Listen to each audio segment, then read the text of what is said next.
World War is upon us. It has been unfolding in slow motion for years. The only question now is who will get blamed. Humans tend to view each stage of history in isolation. As a result, they rarely see the chain reactions that build over decades, until a flashpoint catches their attention. September 11th, 2001 was one such flashpoint. You could make the case that this was where it all began. There's some truth in that, but it's also an oversimplification.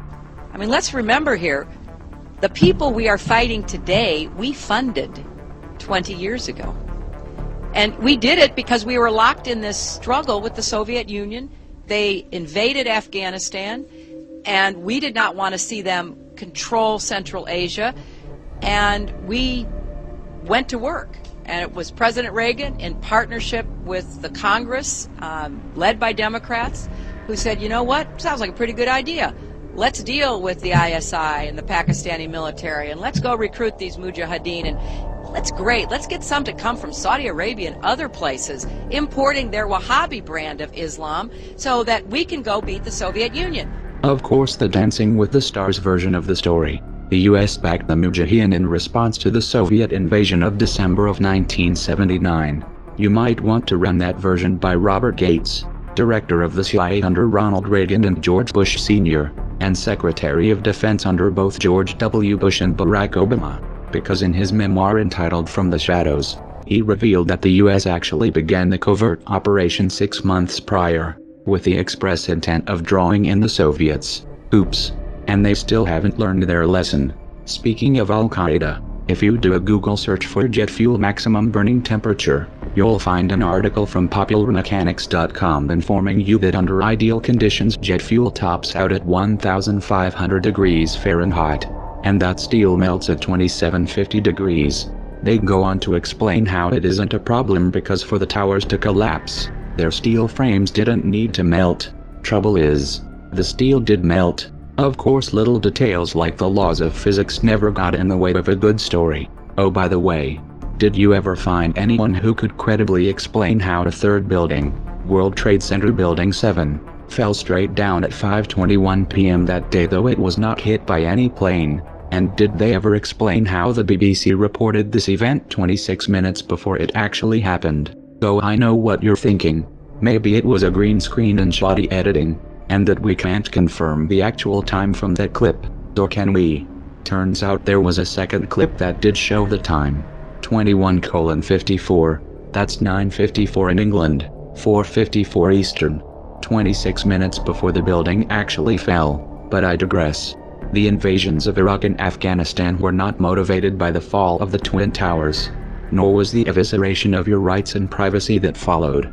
To say 9/11 was a pretext would be putting it lightly. About 10 days after 9/11, I went through the Pentagon and I saw Secretary Rumsfeld and Deputy Secretary Wolfowitz. I went downstairs just to say hello to some of the people on the Joint Staff who used to work for me, and one of the generals called me in. He said, "Sir, you got to come in and talk to me a second." I said, "Well, you're too busy." He said, No. He says, "We've made the decision. We're going to war with Iraq." This was on or about the 20th of September. I said, "We're going to war with Iraq. Why?" He said, "I don't know." He said, "I guess they don't know what else to do."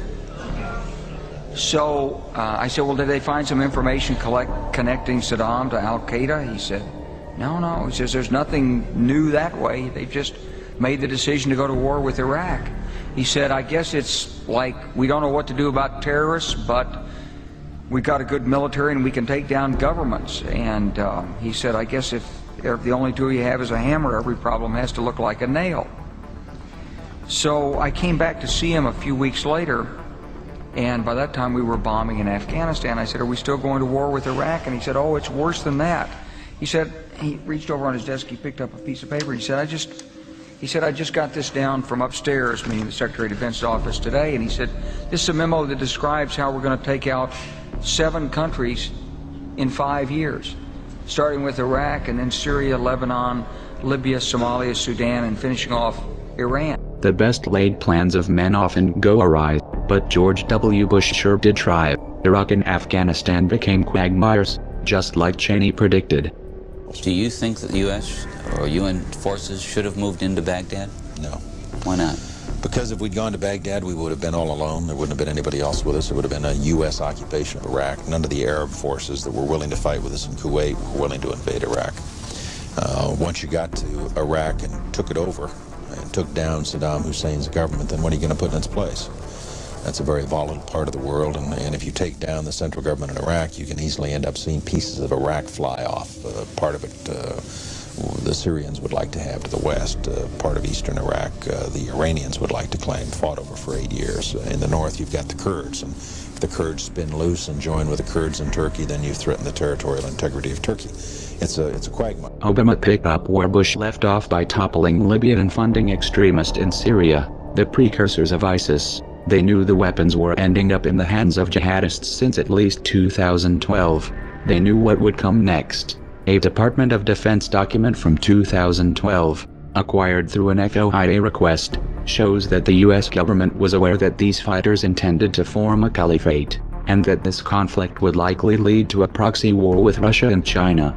The Middle East was being balkanized, every pocket of resistance broken up into bite-sized chunks, but it was taking too long. So Saudi Arabia invaded Yemen, and Israel did their part by repeatedly bombing the Syrian army.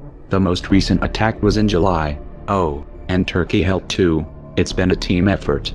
In 2013, when the US-backed rebels in Syria got caught using sarin gas against civilians and the Western narrative fell apart, Russia became a diplomatic thorn in Washington's side. So like a true gambler who doesn't know when to walk away, Obama doubled down by backing the coup in Ukraine, installing a puppet government with extensive ties to the US State Department, bankrolling their ethnic cleansing campaign in the East and blaming the entire mess on Vladimir Putin. All we hear is Russian aggression, Russian aggression, Russian aggression, but reducing Iraq, Afghanistan, Libya and Syria to rubble is about spreading democracy, but accepting the results of a peaceful referendum in Crimea, well, that's just beyond the pale. The war on the Ukrainian front continued through 2014 and into 2015. Somewhere along the way, the preparations for an open conflict between the US, Russia and China were normalized and brought from the shadows. Open threats were leveled in full view. Coverage was predictably one-sided. We've been through this before. Weapons of mass destruction, human rights, Russian aggression, new excuses, same goal. If you want to start a war, the unwashed masses must be convinced to send their brothers, sons and fathers to die on the front lines. The specter of an external enemy must be etched into their collective mind through trauma, exaggeration and repetition. History must be whitewashed, twisted and cherry-picked down to a politicized nursery rhyme. At no point should the real motives or consequences of such an endeavor be discussed. It stands to reason that if we want to stop a war, we must reverse this pattern.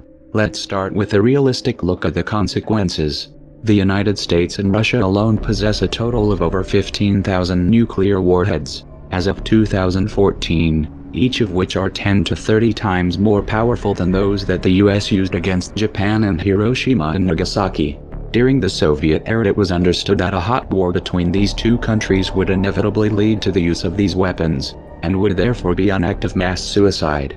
This idea was so deeply ingrained that it had its own acronym, MAD, Mutually Assured Destruction. In recent years, scientists have realized that this should be taken as a literal truth, regardless of which side may suffer the most in the initial exchange. A nuclear war between just these two countries, utilizing only the weapons which are slated to be active after the implementation of the START treaty in 2018, would release over 150 million tons of debris into the atmosphere. This debris would block out the sun, dropping global temperatures between 8 and 30 degrees centigrade. Agriculture would become impossible, mass extinctions would follow, and our species would not likely be exempt.